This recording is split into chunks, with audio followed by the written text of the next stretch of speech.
Right. Let's talk about the other forms of scams this Christmas. Scams that we should look out for. Yeah, so the next one is also the email. In our emails, right? Sometimes festive seasons like that, receive a lot of emails from companies like this or people outside. Send this to 10 people and receive this. Receive that. Most of them are scam, right? I see. And before we come there, there's something we could also do. The links that we received, to validate that this link is fake, there's a platform to check for that. And let me give out the platform. Okay. Virus Tutor. V-I-R-U-S Tutor. Virus Tutor. So whatever you have to do, what is simple. Copy the link. Yes. Copy the link. The person has sent to me on WhatsApp. I copy, go to Virus Tutor. www.virustutor. I paste the link. You go there, you see file, you see URL. What the person has sent you is a URL. You copy the URL, you put it in the search box, then you run a scan on it. Now, the Virus Tutor run it against almost about 50 plus or 200 plus antivirus companies to validate that the link that they have at that time has kind of malicious code in there. Because when I clone a website, I put in a malicious code to be able to intercept or to be able to harvest your credentials. So those antivirus softwares will be able to flag them.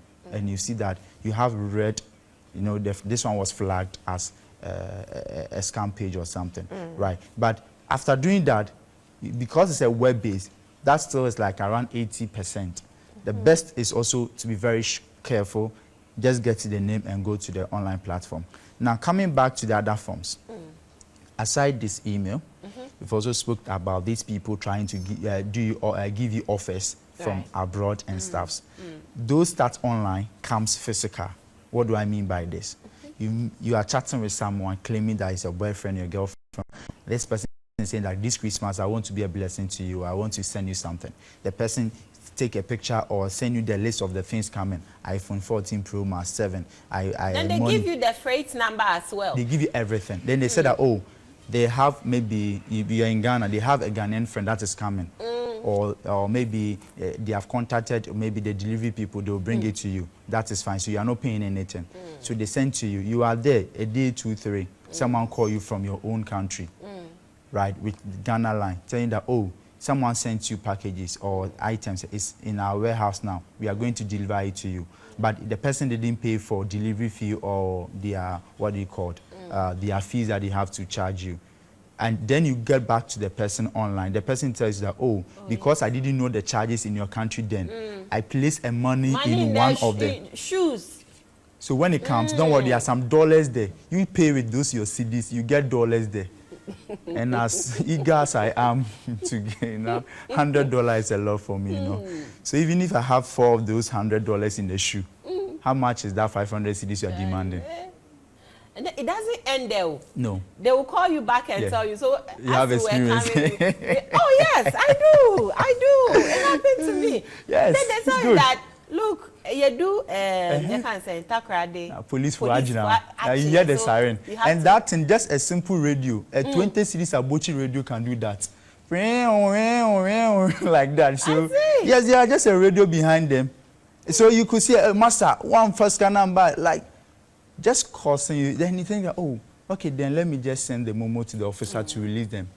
And even I have an evidence in my office whereby the things even came out wishy. They brought the truck. They were offloading the things, boxes. The person paid them to leave. There was nothing in the box? There was absolutely nothing. Papers. You see.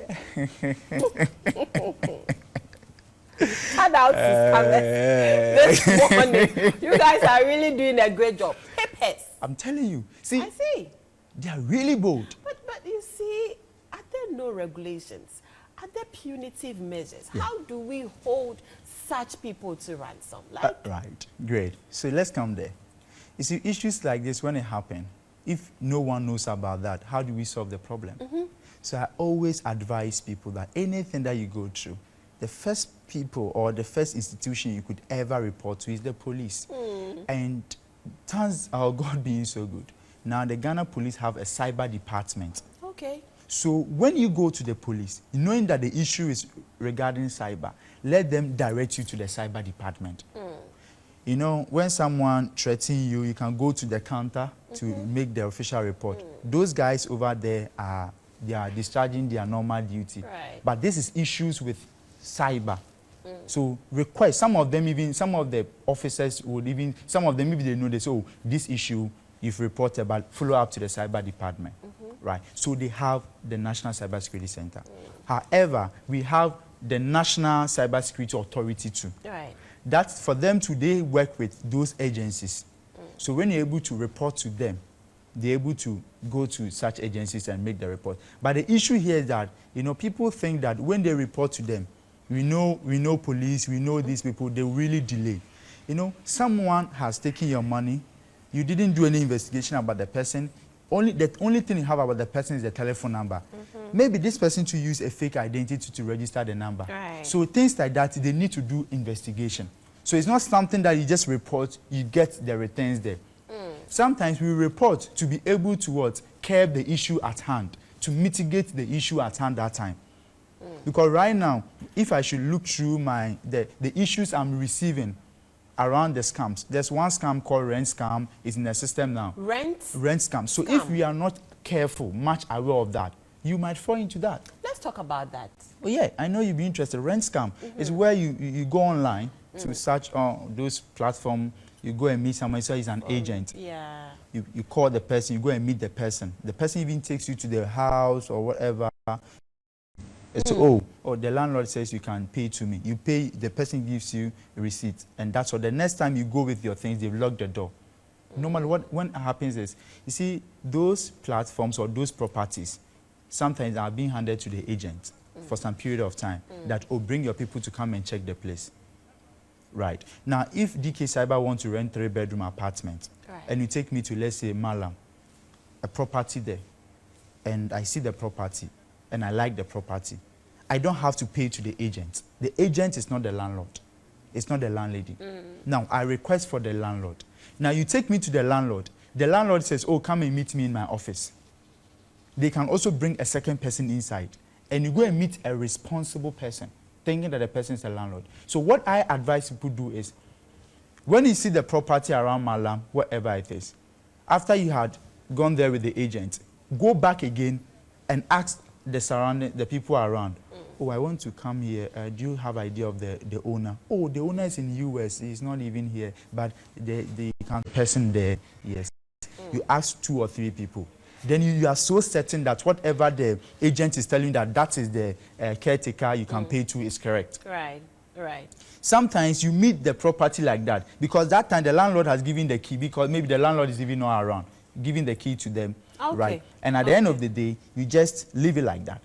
So we have to be able to check those things. We shouldn't think that, oh, that is all. You will be duped. I see. Yeah. So that's one of the scams in the system. Okay, all right.